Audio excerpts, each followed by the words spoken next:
Welcome back. Good day, STEM babies, Gen Math babies rather. So today we are going to be discussing the chapter 2 of your functions, that is operations of functions. So when we say operations, there are 4 basic operations. Let me review first. Addition, subtraction, multiplication, and division. When we add, what do we get? The sum. When we subtract, what do we get? The difference. When we multiply, what do we get? The product. When we divide, what do we get? The quotient. Okay, in addition or operation of functions, basically, first one, addition, we have f plus, the concept goes like f plus g of x is equal to f of x plus g of x. Again, the concept goes like f plus g of x is equal to f of x plus g of x. So, example number 1. F of x equals 9x plus 3 and g of x equals 3x minus 2, 3 minus x over 2. Okay, for example, evaluate number 1. Evaluate f plus g of x. So how do you solve that? Evaluate f plus g of x. Again, the concept states that f plus g of x is just equal to f of x plus g of x. So, i-add na daw si f of x ug si g of x. So, how do you do that? We have f of x plus g of x equals our answer. So, what is f of x? 9x plus 3 plus, what is g of x? 3 minus x over 2. Okay, this is a fraction and a whole or a linear function. How do we get our answer? How do we get the sum? So, this is a whole, this is a fraction, so we get to have our least common denominator. So, how do we get the least common denominator? Simple ra. Multiply 9x plus 2, that is 18x. 3 times 2, that is 6, plus 3 minus x over 2, right? Combine like terms, 18x minus x, that is 17x.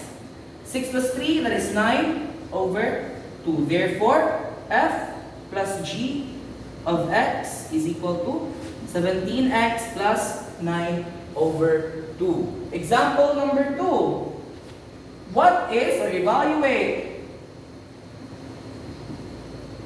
g plus g of x. Evaluate g plus g of x. How do you evaluate that? Mara gihapon, the concept states that f plus g of x is just equal to f of x plus g of x. So kung g plus g of x, ilisan na po ni mo ng g. So mara gihapon, we have g of x plus g of x equals our answer. What is g of x? 3 minus x over 2 plus 3 minus x over 2. Since same ang denominator, kita ka magiging LCD because common ilang ground. What do? We will just add them. Basically, that is over 2. 3 minus x plus 3 minus x. That is 6 minus 2x. There you have your answer. Okay, muna na siya. In operating a function, especially in addition and subtraction, the only thing that you need to remember is the least common denominator and the concept, wherein the concept for addition of function is f plus g of x equals f of x plus g of x. Now, how about subtraction? So, kung subtraction po guys, subtraction. What is the answer for subtraction, Gani? The answer for subtraction, teacher, is difference. So, f minus g of x is equal to f of x minus g of x. Okay, let's try an example. Example number 3. Example number 3, evaluate f minus g of x. F minus g of x, how do you evaluate that? Again, the concept states that f minus g of x is just equal to f of x minus g of x. What is f of x? 9x plus 3 minus, what is g of x? 3 minus x over 2. So how do you do this then? Find the LCD. What is the LCD between 9x plus 3 minus 3 minus x over 2? That is over 2. 2 divided by imaginary 1. May imaginary 1 dire. That is 2 times 9x. That is 18x. Plus 3. Minus 2 divided by 2 is 1. Times 3 minus x.